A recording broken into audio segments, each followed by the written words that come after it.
Hi, everyone. We're just giving everybody a few minutes to come into the room. We will be starting shortly. So just a few more people waiting to get in.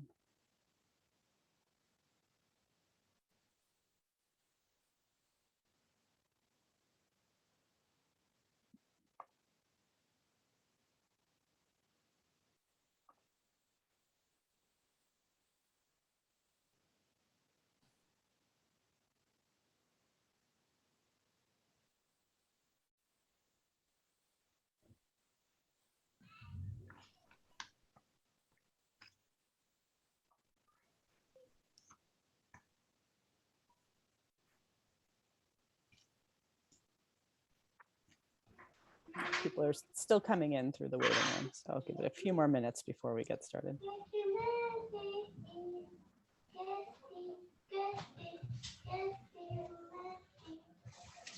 I hope everybody successfully dug out after the weekend storm.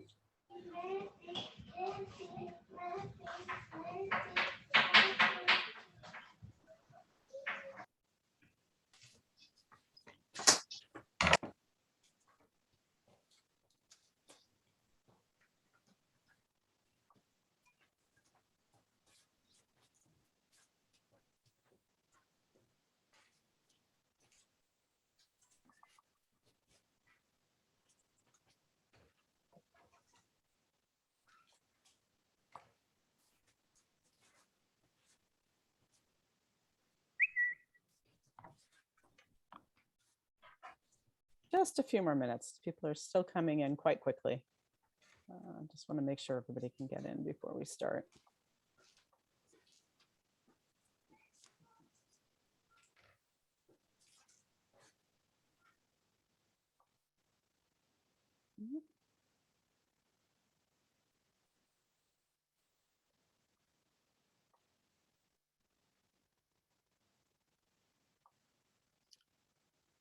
All right, well, it looks like the entrants are slowing down a little bit, so we should get started. But obviously those will join us as they can, as they come in.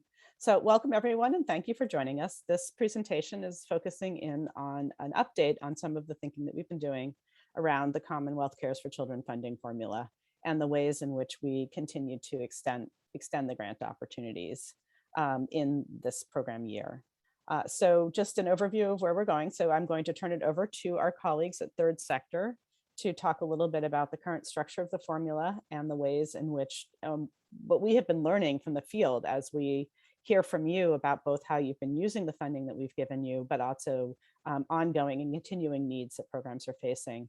And then I will share some of our thinking about the next stages of the formula, and then we will have an opportunity for feedback.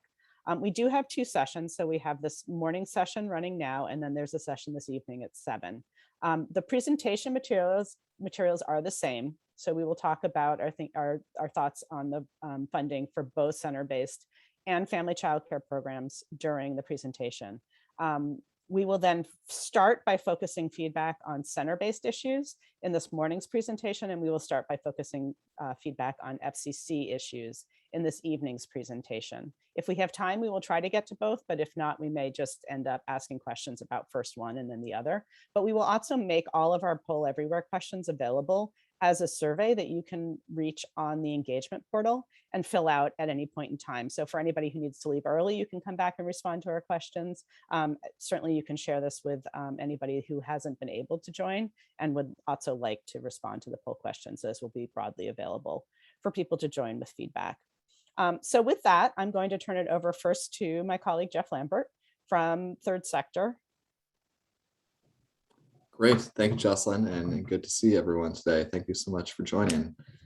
So as Jocelyn said, we're going to run through just an overview, a reminder of how the formula works and some information that we've learned from all of you from the surveys and data you've been submitting these past few months.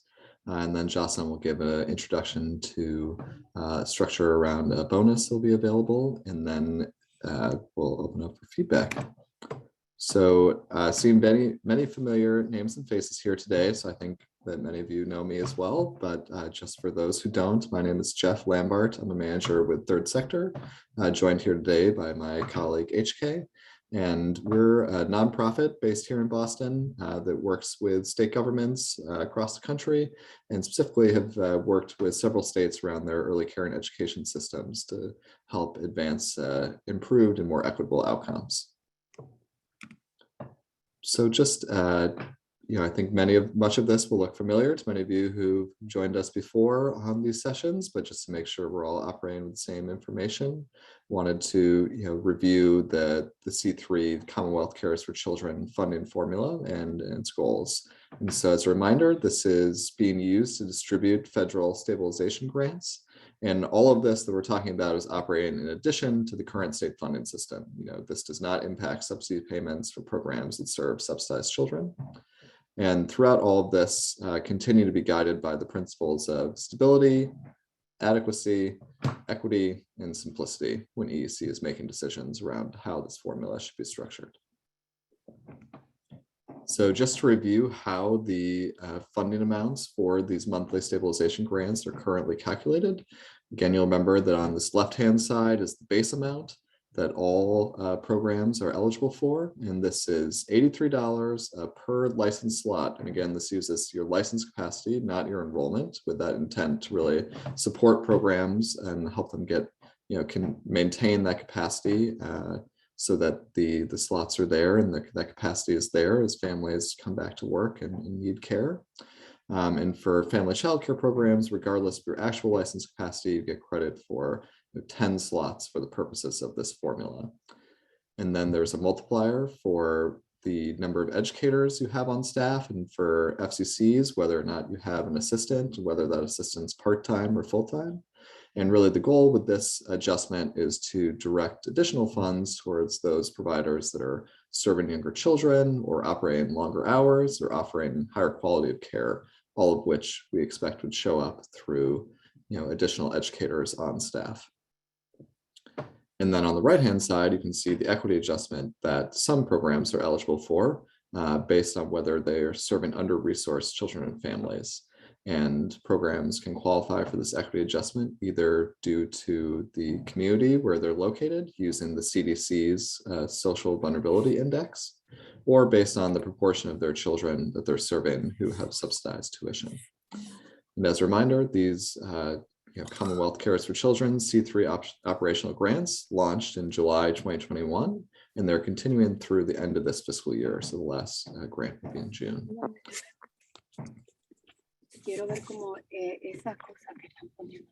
So to share some information that we've heard from you, we continue to hear that there's ongoing challenges in the field and really a need for some additional funding adjustments.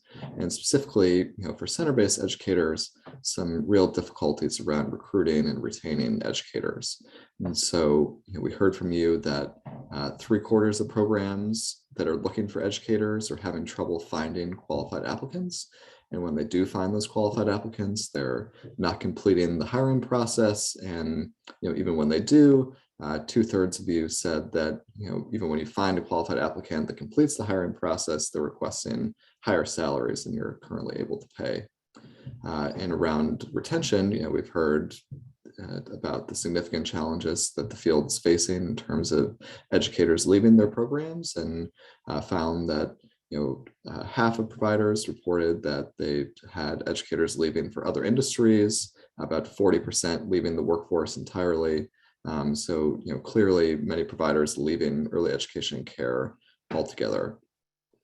And on the family child care side, we see related but different challenges, knowing that family child care provider salaries frequently at risk due to enrollment volatility or unseen business expenses, and the costs for family supportive programming have continued to increase in terms of offering that infant and toddler enrollment or flexible or extended hours and investing in quality. So a real need there as well for additional investment.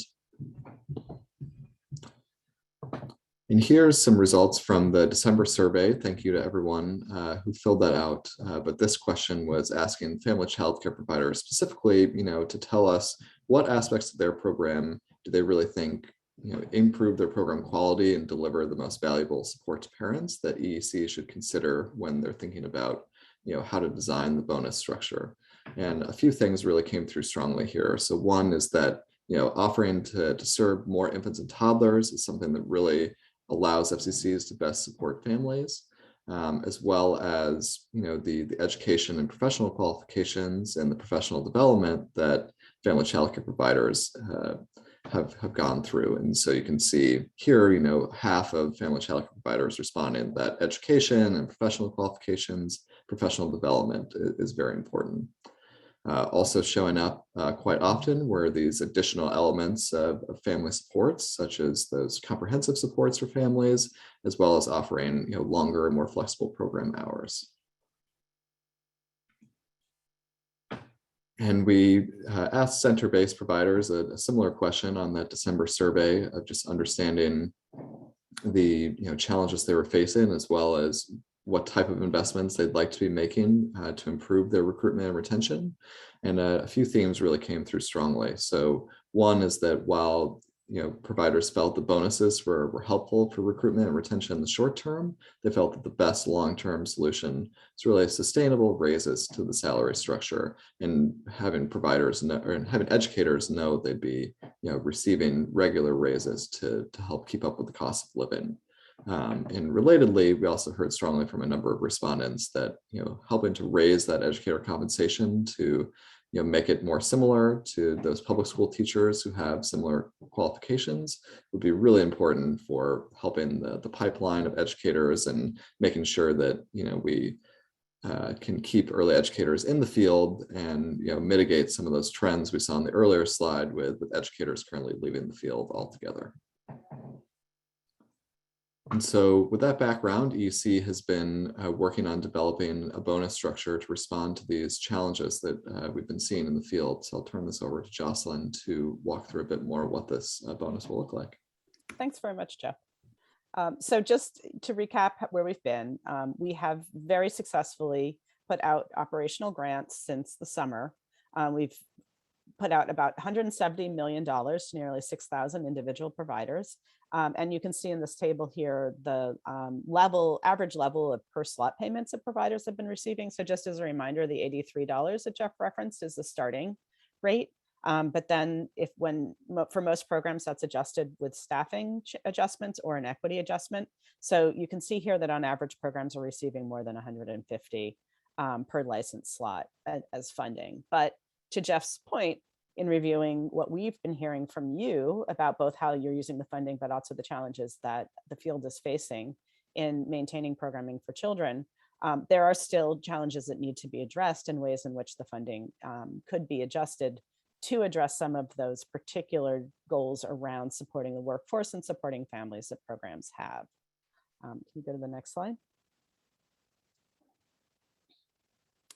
So again, I think at this point, everybody knows this. In response to what we heard, we have extended the grant funding through June of 2020. So anybody who's been receiving the funding can go in and recertify for January and actually at this point, February, just as you always have. The application process has not changed. But we were able to find a process by which we could make programs that were licensed or funded after March 11th eligible for funding as well. So the initial round of the grant was focused on using ARPA stabilization funds that had some federal requirements limiting eligibility. We were able to address those with the extension of the grant. And so any program that it was licensed or funded after March 11th should now be able to go into the application and apply retroactively for months of funding for all periods of time at which the program was open. So if a program was licensed and opened in October, that program could enter in and apply starting in October for grant funding. We are also in the process of developing an online professional registry that we hope will simplify some of the reporting processes. So we have heard from many of the larger providers in particular that the reporting month to month on staffing, for example, is onerous and challenging. And by creating the online registry and entering data there once that's available, that should simplify that process because it is one place where all that information can be consolidated and no longer would need to be tracked in the application. Can you go to the next slide?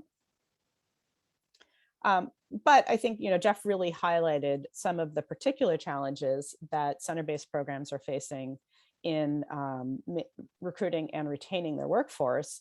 And family childcare programs are reporting really wanting to focus on more family responsive supports, as well as investments in themselves as an educator and any assistants working in the program. So we are looking into a bonus structure that we can use. This is something that we would provide in June at the end of this year's grant. We hear from you that there is no one approach to addressing any of these challenges that everybody is engaged in, that there's really a need for a flexible range of strategies that programs can employ, depending on your particular needs and goals as a program. So we wanted to focus this opportunity on allowing programs to tell us the types of activities that you've engaged in, either to support recruitment and retention of educators or to continue to build the ways in which programs are responsive to families in the FCC front.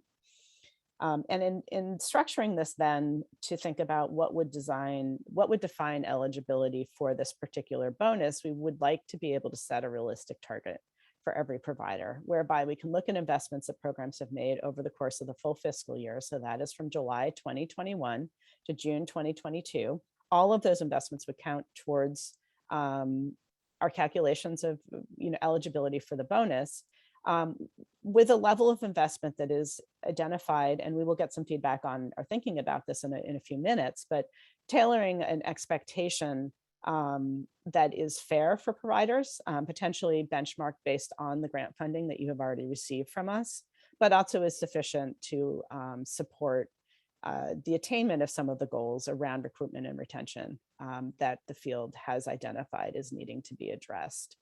And finally, in doing this, we will learn a great deal about the types of strategies that programs have been using to address these issues and the effectiveness in the ways in which these strategies have rolled out, which can support our development of future efforts to focus on these types of issues, both educator recruitment and retention, compensation, as well as family supportive program improvement strategies.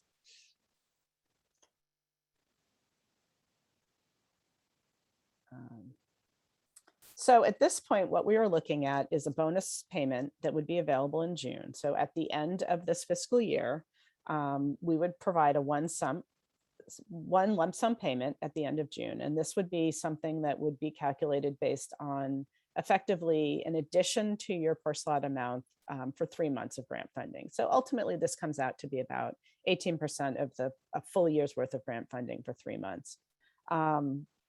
Concretely, this would be an addition of $15 per slot to the formula. Go to the next slide. And to get the bonus through the current application process, we would have some additional questions that would be available to providers to complete to indicate interest in applying for the bonus and to demonstrate the types of activities that have been taken during the fiscal year, July 2021 to June 2022. So for an FCC provider, the way this would look is you would first report on the types of program improvements you've made to better support families. You could report on educator investments for yourself or an assistant that you made in FY 2022, and you can demonstrate that you've made significant financial investments in these improvements. Can we go to the next slide?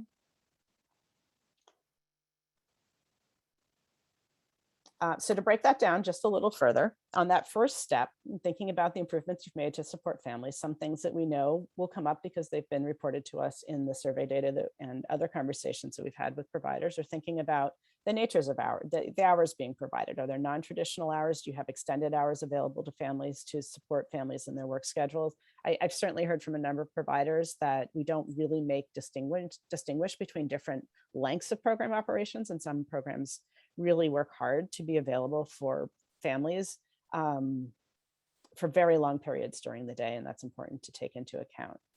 Thinking about ways in which you might provide additional supports for infants and toddlers. Do you accept larger numbers than is typical of infants and toddlers? Have you staffed your program in a particular way to do this? That is some information that we could collect.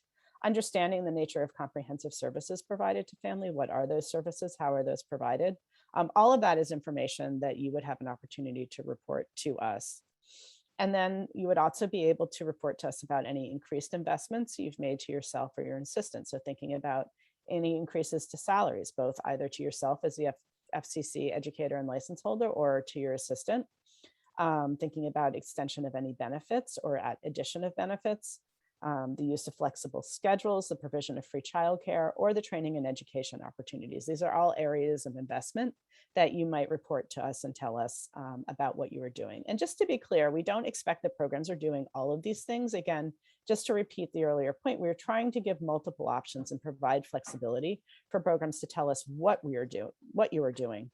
But it is not a race to see how many of these different things you as a program can provide, but instead the opportunity for you to tell us what was most important for you as a program in achieving some of the goals that we've been talking about. And what else isn't here that you would like to report on to us, and that we could also make sure that we provide space to include in the application. I'll go to the next slide. So similarly, center-based providers will also have the opportunity through the same application process with some additional questions to report on actions taken between July 2021 and June 2022. One step would be participation in the registry when this is launched, because that does provide the opportunity to track such rich information about educators and staffing patterns. The second step will be providing us information about the investments that you have made in educators, the investments that you have made to support retention and recruitment of educators in your program. And then also telling us what are the goals that you are hoping that these strategies will get you towards in terms of recruiting and retaining educators. And then finally, demonstrating the significant investment in these improvements. So what have you invested to support these types of activities? Can you go to the next slide, Jeff? So again, to drill down one layer deeper, once the registry is available, participation allows you to provide the name of your program, the demographic data on your educators, the types of positions that you have, and current salary and hourly wages, as well as employment start dates that start to allow us to understand retention. And this is a one-stop location, so this information would not have to be entered repeatedly, but just at one point in time, and then updated as changes are made. Go to the next slide. The second step then would be reporting specifically on the types of strategies that you put in place during this time period to support the recruitment and retention of educators. So helping us understand what were the raises you made for educators, what bonuses did you provide, what types of benefits were made available? Were there new benefits provided? Did you extend the benefits that were offered to educators? And what other investments should we be considering? So for example, did you provide access to education, coaching, or other job-based supports that you also felt would be really important as a strategy for recruitment or investment?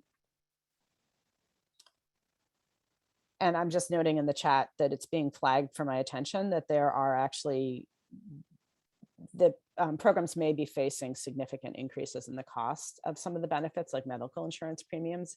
That sounds to me like something that we should track in this, so that, you know, if there are increased costs, sustaining current benefits is an additional type of an investment the programs are making. We also will ask programs to tell us about your goals. So what are you trying to accomplish with the actions that you're taking? What investments did you select and why? And what are the goals that you hope to achieve for your educators with these investments? Can you go to the next slide? And finally, from all providers, we will want to understand the financial investment that is being made in these strategies. So again, we recognize there are many different ways that providers will be supporting these different goals, but that ultimately we do want to know what was invested in those strategies. We also will want to understand the revenue sources that you need to support these types of investments. I think that this is the biggest challenge in the field, and these increased costs is thinking about where and how the money is going to come from, and what are the sustainable sources. So it will be helpful for us in thinking about future approaches to understand not just what is the investment that's necessary, but also how do programs put the pieces together to figure out how to sustain and manage those investments.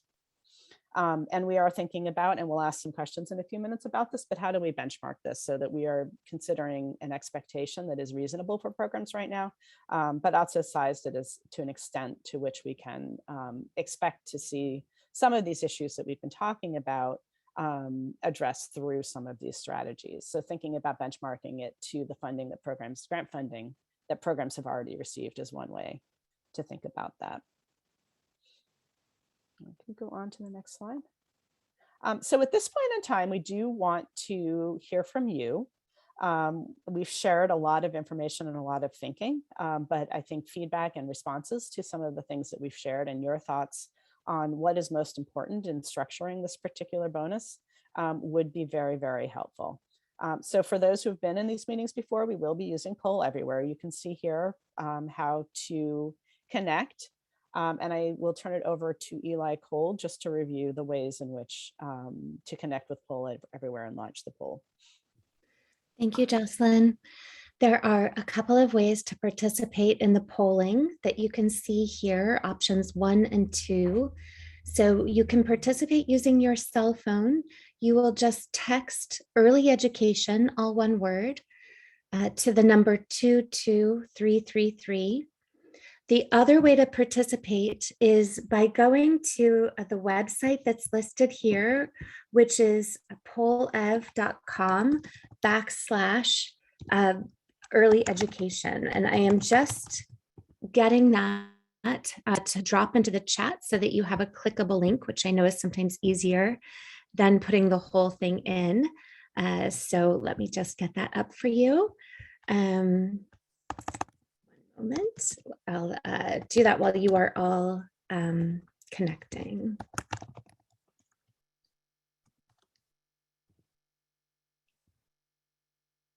And if folks are writing in the chat, if you could write to all of the hosts and co-hosts, that would be helpful because we'll be working on the Zoom next, or on the Poll Everywhere. Give you all a couple of moments to get connected.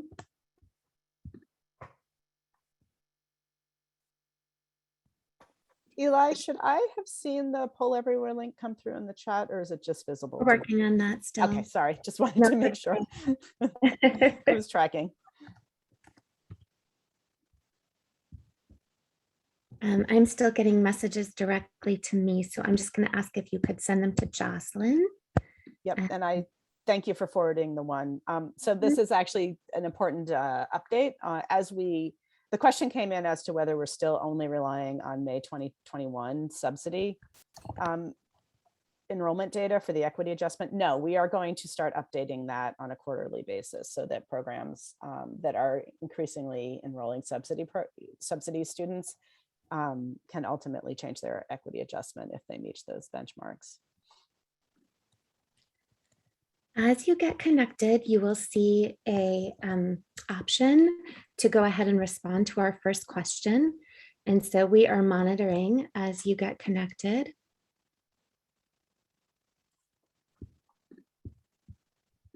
To make sure that everyone's able to be participating.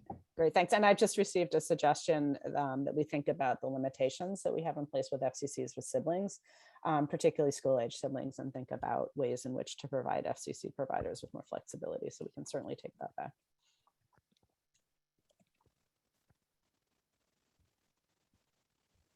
Okay, it looks like we're getting a good number of folks connected. Please do feel free to chat to one of us if you're having trouble. But we will go ahead and start projecting and go through some of the responses. I think so. No one should be able to click on a response yet. Is that correct? Or the link is not working? I'm just. They are able to be, yeah, they are able to respond if you've been connected appropriately. So we've got responses coming in now. Jen, give it a minute, and if it doesn't, just text me again or chat me again if you're not able to respond. It might take a minute to connect. So we are projecting now the question. And so if you are using your text messaging, you'll be responding to the question with A, B, C, D, E, or F. But the question is, what is the most effective program investment to support recruitment or retention that EEC should be capturing as part of collecting information to support the bonus structure? So again, this is for center-based programs, a focus on center-based programs, and looking for all of the ways that center-based programs perhaps are investing in staff recruitment and retention, making sure that EEC is able to think about that comprehensively in order to allow for that flexibility at the local level, as Jocelyn described as part of the principles. Okay, so we do have one person who's having trouble getting in. I think sometimes we've used, you can also share, if you'd like, your responses with me in the chat, if you are not able to get into the poll everywhere. I'm going to wait until we have most responses in. We've got about 89 so far. So I want to get, I want to see that slow down, and then we'll display the results.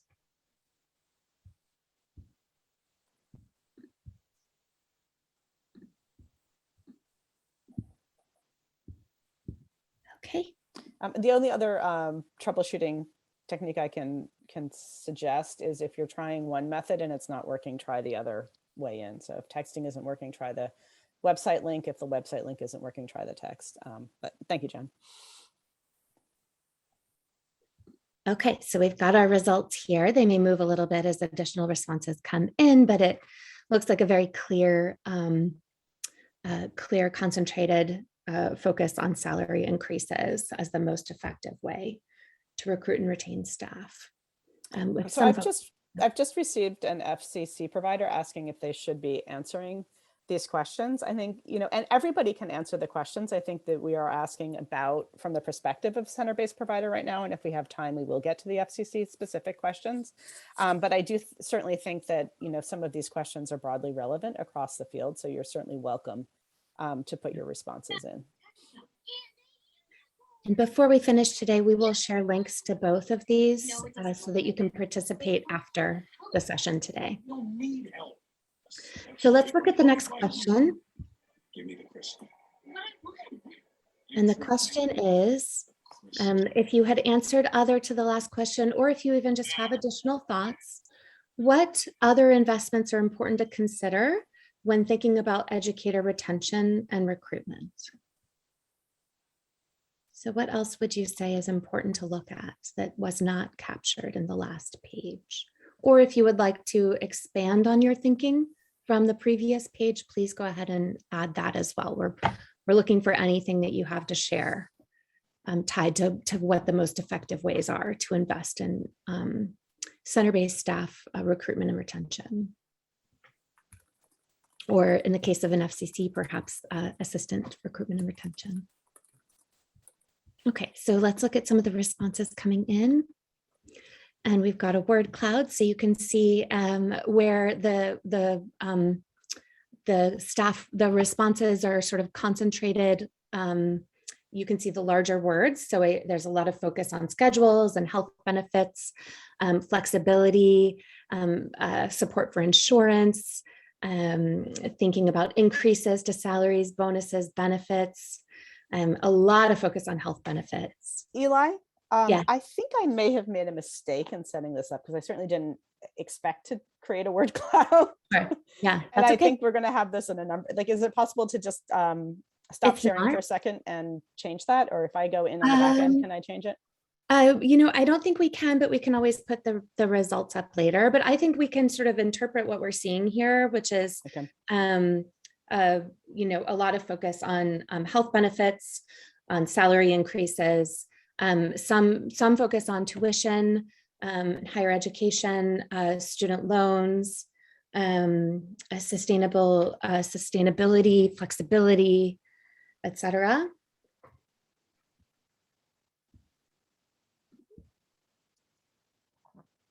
Yep, college and student support for college and student loan debt, etc. Okay, so we'll go to the next question, which is, if there were a level of investment in educator recruitment and retention, what should EEC use to understand that level? So think about benchmarking.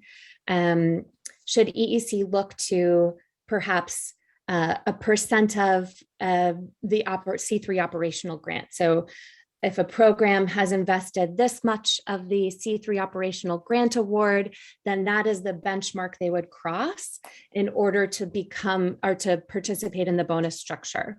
Other options, for example, might be the percent of a program's operating budget or just its program revenue. So those are just a couple of starting points to think about this question, but we're looking for advice or thoughts or guidance about what is a fair and easily sort of accessible benchmark sort of criterion that programs could use, or that EEC could use to work with programs to understand whether they have invested at a level that has that sort of significance in recruitment and retention for staff. So with that, I think it's a word cloud again. So I am going to stop sharing and see if we can change I'm this. sorry about that. Okay. It's okay. Let me just see if we can change that quickly. Thank you, Eli. No, it's okay. Yeah, It's worth putting a few minutes into being able to see Yes. everyone's responses. definitely. Okay, yeah, I've got that changed. I'm just I going to think it's all of them. question. I hate to tell you. Yeah, that's okay. No, it's no problem at all.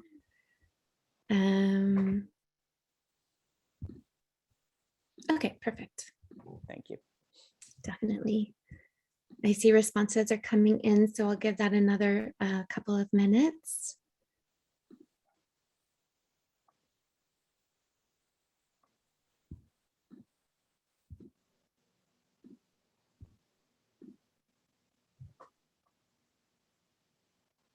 Okay. And I will start sharing again.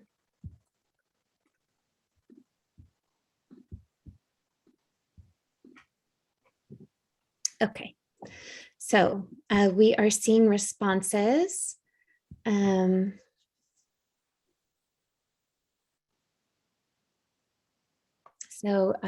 Okay, so this is starting to say what is the actual percentage. This is suggesting what is the investment per employee.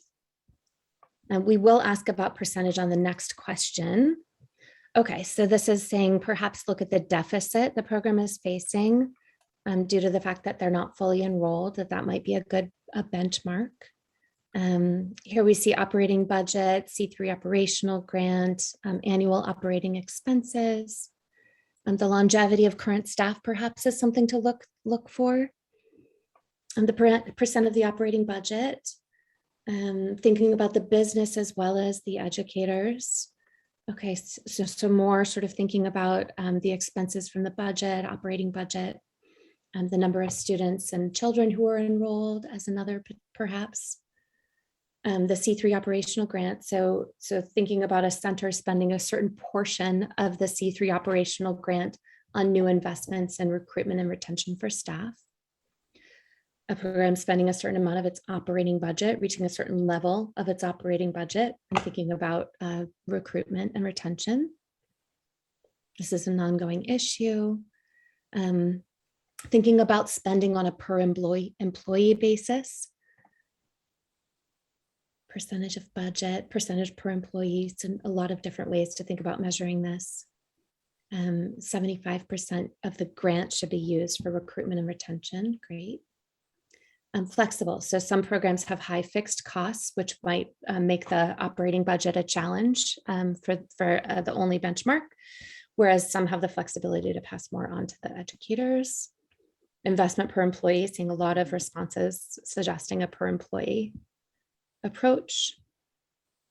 Operating budget. As a big organization, salary and benefits is 80% of overall expenses. The C3 grant award. Commitments prior to grant funds. Okay. Okay, so percent of program revenue. Programs have needed to invest in facilities and staff. Looking at salary before and after is the way to understand the level of significance. Thinking about 10% of the operating budget. Looking at staffing ratios and longevity, the number of hours a program is open. The percent lost due to COVID is perhaps a benchmark to look at. When did they open? Expenses and losses, an amount per person. Okay. Okay, so that might be for family childcare. Longevity of the staff, percent of the grant award. Great. Operating budget or broaden the investments that count. If EEC were to zero in just on staff salaries, that doesn't always reflect the support provided from other investments like instructional coaches, et cetera. It's hard to say that a fixed amount should be on salaries. Hourly wage assistance to increase wages. Before and after salaries, good. Seeing a lot of thinking about that. More thinking about the percent of the grants. Medical benefits, thinking about that as a significant investment. The way that programs are rewarding teachers over time, great. Subsidy types. Non-direct staff is just as important. The average salary of the FTE. Once the grant is gone, how will this be sustainable? Okay, so I'm seeing different questions coming through. So this question is asking about the actual level. And so this is in theory, if EEC were to adopt the concept of benchmarking against the C3 stabilization grant. So I, a center-based program, am receiving a certain amount of funds each month as part of my C3 stabilization or operational grant. And this question is asking, of that monthly amount, what percentage is reasonable to say, this is what I'm investing in new benefits, salary increases, other intangible benefits, et cetera, some of the things that we talked about earlier. What's a reasonable percentage that is a significant investment, significant new investment in educator recruitment and retention? And so where would you benchmark? Should it be less than 30%? Should it be around 30% if I'm spending about 30% of my grant award on salary increases, on benefits and bonuses, et cetera, on some of the things that Jocelyn walked through in her presentation? Is that reasonable? Should it be more? Should I be spending 50 or 60% of the operational grant on this?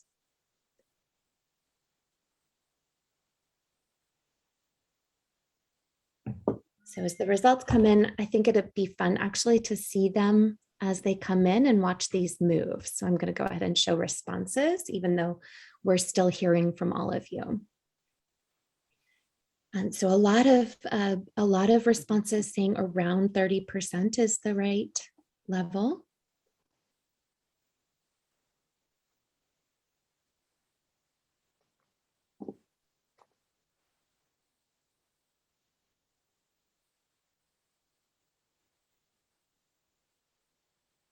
So I've gotten a question of clarification. This is what we spend or how much we should spend. So in the course of this particular year, so from July to June 2020, what would be a reasonable percentage of the grant funds received during that period to have invested in some of these new investments? One of the things, sorry, go ahead, Eva. I think one of the things that EEC did hear from the surveys that have occurred over the last several months is that center-based programs are investing the grant funds in educator recruitment and retention, that they are already doing so. And so I think what EEC is hoping to understand is what level of investment, in your opinion or understanding, represents something that is reasonable to attain, but really is representing a significant investment for the year. And so I think that's what we're hoping to understand here. Thank you, Ella. That's exactly For sure. right. So not necessarily setting new expectations out, but reflecting what we understand to already be happening. So around 30% is still getting almost half, a little less than half of the responses. Around 50% is as a following on its heels at 26%. And then other responses, less than 30% or a little over 10% of you have voted for that one. Other responses are in the 7%, 4% range. Great. Okay, it looks like we're slowing down, so I will move to our last question, which is whether there's anything else that you want to tell us as the EC goes forward to finalize and plan for finish designing and move to sort of make this a reality. What other thoughts do you have, sort of guidance? While people are thinking, we do have 10 minutes left, so I think we will be able to move on to the FCC questions next.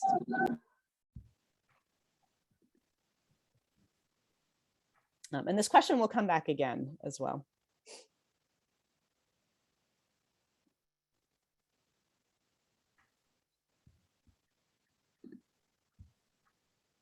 So thinking about how staffing, if there are longer term investments in staffing that carry over year to year, how those are going to be sustained. A lot of thoughts about how to sort of keep that operational funding in a sustainable way. Having increases in subsidy rates will help with those salary increases, it sounds like. When will this start? And I think what we heard is that the intention is to recognize investments in this fiscal year, but the lump sum would be offered this summer. How sustainable? A lot of focus on sustainability. Yeah, that seems to be the central concern. That is an important issue. Understood. Yeah, absolutely. Yeah, so worrying about perhaps asking employees to take a pay cut if the grants aren't continued. And I know that I think budgeting is not quite out. There aren't budget drafts out there yet, so it's hard to tell exactly. Universal pre-K, will the private sector be able to survive? Okay, so currently using with bonuses because of that worry about sustainability. Very important for stabilization. So that the focus on retention is nothing new. Programs have been doing this for a while. Okay, keep it very simple so that there's not additional burden, especially for multi-site programs, understood. So the demonstration needs to be sort of feasible and simple to access. Can't survive on parent tuition alone. The quarantine has impacted revenue. Higher rent for out of school time programs and needing that funding to cover all of those expenses. Okay, so C3 funding is covering about a quarter of what's being lost in tuition income each month. And so it's been hard to actually add new expenses when it's just helping fill that gap, understood. More concerns about looking forward. This has been something that centers have been focused on for a long time.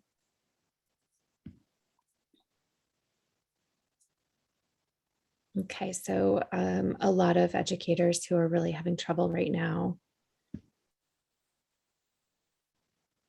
Okay. Fixed costs, medical and dental benefits. Keep it simple. A lot of thoughts about subsidy as another lever.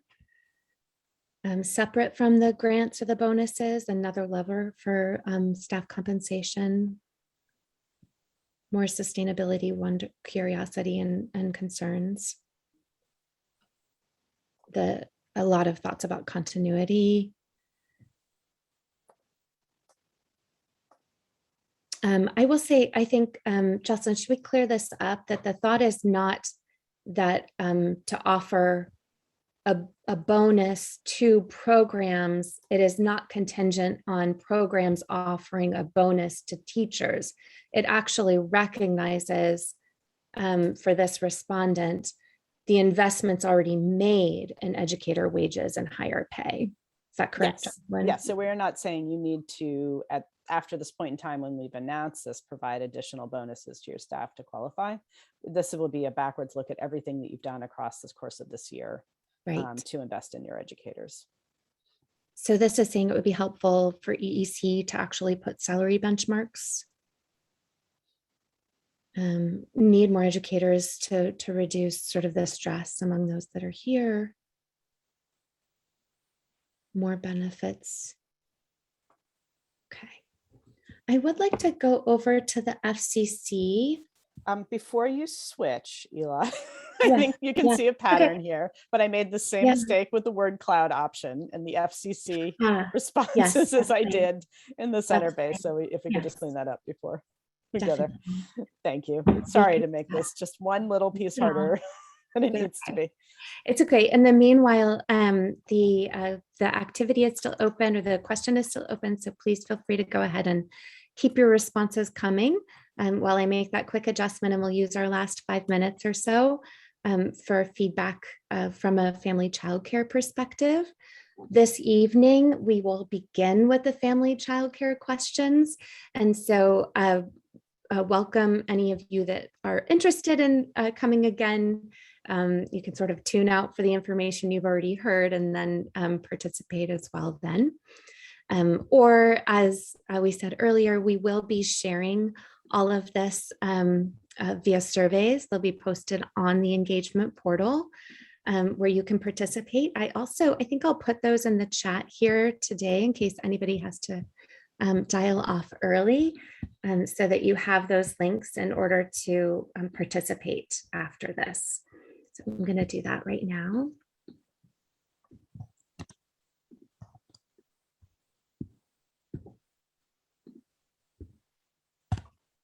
So what you see in the chat are the 2 links to the same questions that we're going through right now.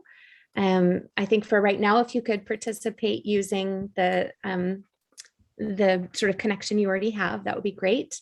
But if you need to go and come back to this, then please feel free to use those links to participate later. So I'm going to share our questions now for from a family childcare perspective. So thinking back to the information that Jeff and that Jocelyn shared around considerations for family childcare. And there were examples like meeting family needs through either extended hours or non-traditional hours, the idea of enrolling infants and toddlers, which we know come with different sort of ratio expectations within the regulations, but also knowing that that is something that that many family childcare have expressed to EEC as a demand that they haven't necessarily always been able to meet. The idea of comprehensive services, some of those wraparound services that can support childcare homes with additional family-facing supports. And so I think we at EEC are hoping to understand, are these the right categories of investment when we think about the efforts that family childcare undertake in order to meet family needs? Are there other types of things that family childcare regularly invest in so they come with increased cost and they're designed to meet the needs of families? So enrolling children with special needs, absolutely. Capital improvements that could help with enrolling more children because there's more licensed childcare space, absolutely. Offering meals, perhaps additional meals at the beginning, the end of the day, etc. As well as a lunch service, great. Anything else?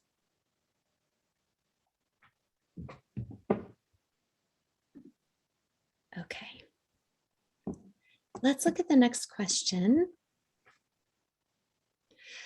So there were also examples of what EEC hopes to be able to recognize, which is when family childcare providers have been able to invest in their own compensation or salary or in that of an assistant.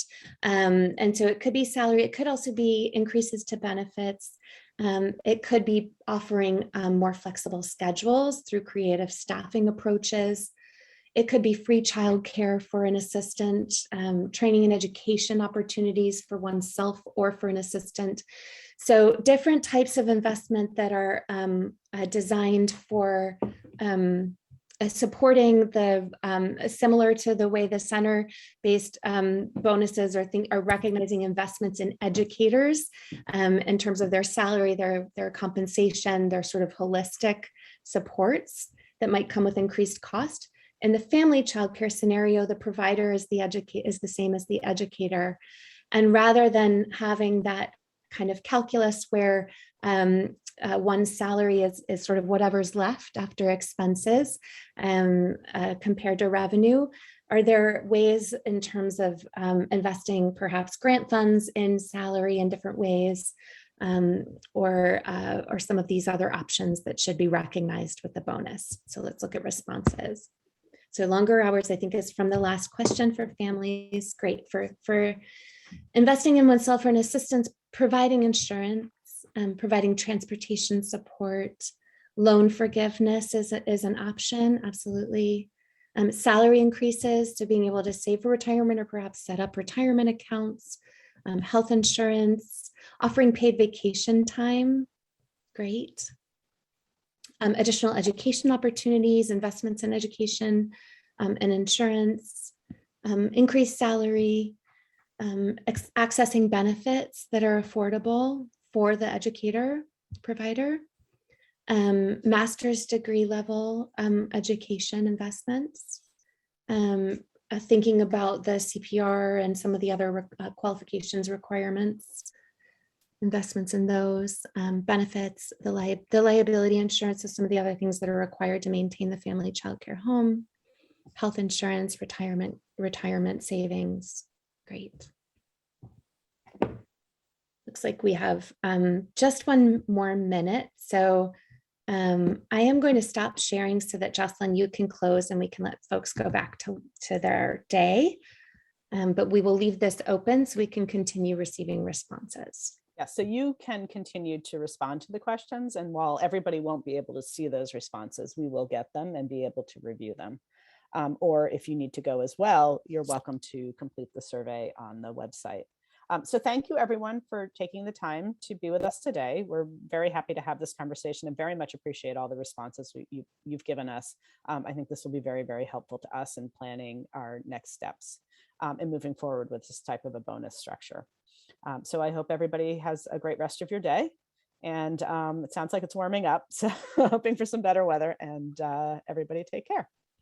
Thank you and goodbye.